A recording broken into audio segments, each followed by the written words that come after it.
Hello বন্ধুরা, আসসালামু আলাইকুম। কেমন আছেন আপনারা সবাই? আশা করি ভালো আছেন, সুস্থ আছেন।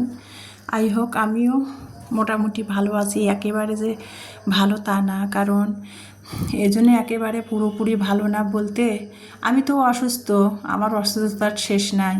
তার মধ্যে আবার আমার চাপ পড়ে গেছে বেশি। ইলমার বাবা নাই তো, তার মধ্যে আবার ইলমার বাবা অসুস্থ। ইলমার বাবা পরশুদিন হঠাৎ করে রাত 12টা পর্যন্ত ঢাকা হেড অফিস থেকে আর কি অফিসের উপর থেকে লোক গেছে, উপর মহল থেকে ইলমার বাবার সাথে আর কি বরিশালে সারা দিন মিটিং করছে, রাত 12টা পর্যন্ত হোটেলে মিটিং করার পর ইলমার বাবা কি করছে, হোটেলের মধ্যে ইলমার বাবা আর কি খাবার বুকিং দিছিল। মিটিং করার পর ইলমার বাবা আর কি হোটেলেই খাওয়া দাওয়া করছে। মিটিং শেষ করে যে হোটেলে মিটিং করছে ওই হোটেলে খাবার বুক করছিল, ওখানে খাওয়া দাওয়া করছে। হঠাৎ করে ইলমার বাবার আর কি পরের দিন থেকে, পরের দিনে সকালেও ভালো ছিল, কালকের আগের দিনে আর কি, গতকালকে তো শুক্রবার ছিল, বৃহস্পতিবারেও ভালো ছিল। হঠাৎ করে ইলমার বাবা আর কি বৃহস্পতিবার সারাদিন ভালো ছিল। হঠাৎ করে ইলমার বাবা রাত 11টার দিকে কাজ শেষ করে অফিসের ফোন দিলাম, ইলমার বাবার সাথে ভিডিও কলে কথা বললাম, তো বলতেছে ও হালকা পাতলা ওর ডিসেন্টি হচ্ছে।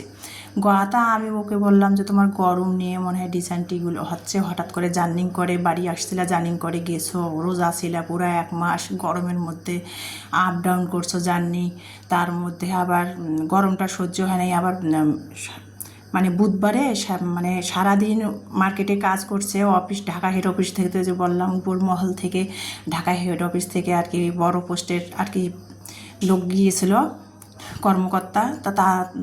তেনাদের সাথে মিটিং করছে, করার পর রাত 12টা পর্যন্ত হঠাৎ করে ইলমার বাবার আর কি বমি ডিসেন্টি হঠাৎ করে। তো ইলমার বাবা গতকালকে হাসপাতালে ভর্তি হয়েছে রাত 12টার দিকে। দেখেন বন্ধুরা, যখন মানুষের বিপদ আসে তখন একসাথে সব দিক দিয়ে বিপদ চলে আসে আর কি। তো এই যে দেখতে পাচ্ছেন, আমি কিন্তু এখানে বলাইর মোড় আসছি, দিনাজপুর বলাইর মোড় আসছি, ফার্মাসি, বড় ফার্মেসিতে। এই যে চার মাথার মোড় রাস্তাটা পার হইতে যে রিক্স, আর এই রাস্তাটাতে সব সময় মানুষ অ্যাক্সিডেন্ট হয়। 15 দিন 1 মাস পর পর মানুষ এখানে অ্যাক্সিডেন্ট হবে। রাস্তাটা চার মাথার মোড়, তো এখানে খুব অ্যাক্সিডেন্ট হয়। আর ওই রাস্তাটা পার হয়ে কিন্তু আমি ওই যে ফার্মেসি থেকে, বড় ফার্মেসি থেকে ন্যাপ্রোক্সিন প্লাস 500 প্লাসটা নিয়ে আসলাম। আগে নিয়ে আসছিলাম, সেটা শেষ হয়ে গেছে, আবারও নিয়ে আসলাম। ইলমার বাবা বলতেছিল যে ন্যাপ্রোক্সিনটাই খাও, প্রতি রাতে একটা করে খাও, সকাল আর রাতে, আর সকালে খাওয়ার লাগবে না, প্রতি রাতে একটা করে খাও।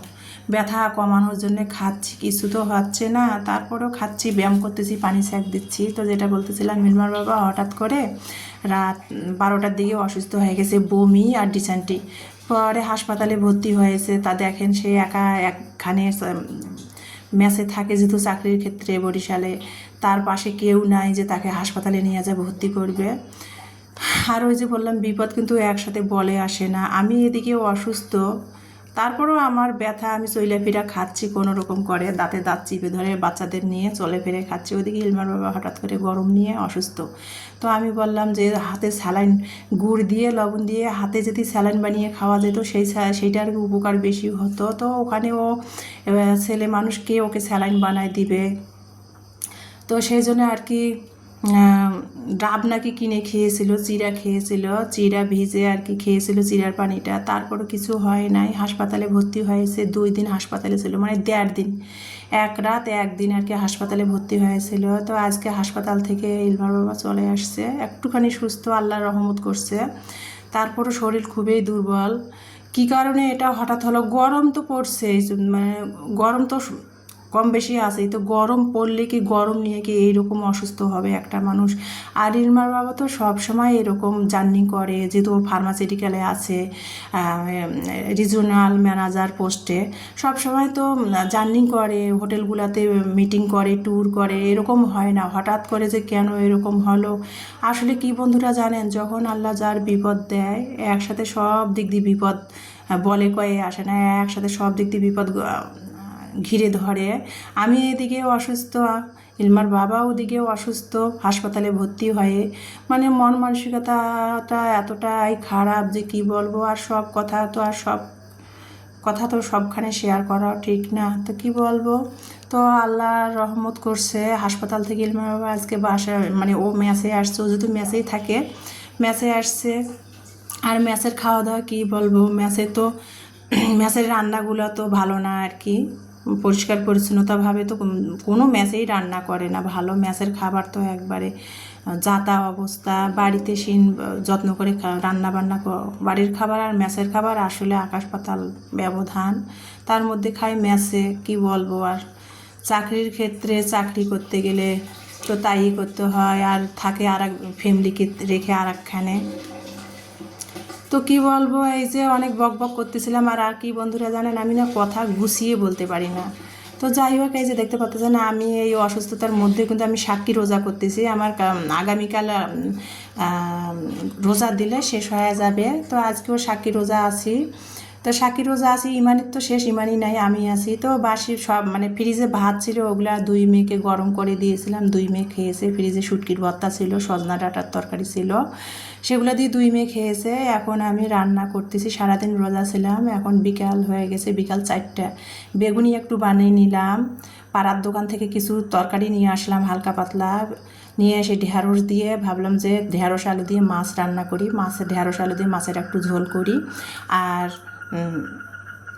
বাড়িওয়ালা ভাইদের কাজের খালা একটু সজনা তরকারি দিয়েছে রুকুর আইসাকে, হঠাৎ করে কেন জানি তরকারি দিল, তো দিয়েছে, সেটা দিয়ে আজকে চালিয়ে দিব।